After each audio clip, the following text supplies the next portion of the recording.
ഈ ചെറിയ കുഴി കുഴിക്കുന്നത് ചെറുതും, വലിയ കുഴി കുഴിക്കുന്നത് വലിയതും ആയിരിക്കും. അതുകൊണ്ട് നമുക്ക് ഇത് കുഴിക്കാം.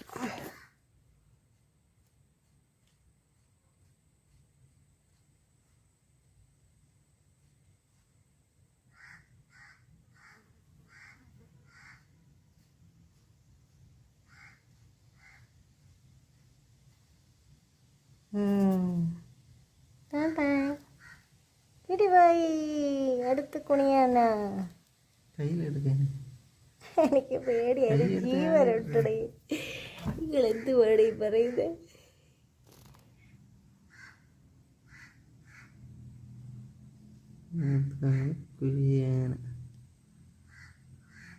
കൊമ്പ് ഫ്രണ്ടിലത്തെ കൊമ്പായില്ലേ? ബാക്കി ചിറ ഇല്ല, കണ്ട എല്ലാ പാറ്റേൻ്റെ പോലെ കുറേ ചിറക് പോലൊക്കെ തോന്നും. ഇത് വലിയതാ. വലിയ കുഴി ഒഴിക്കുകയാണെങ്കിൽ വലിയതിനെ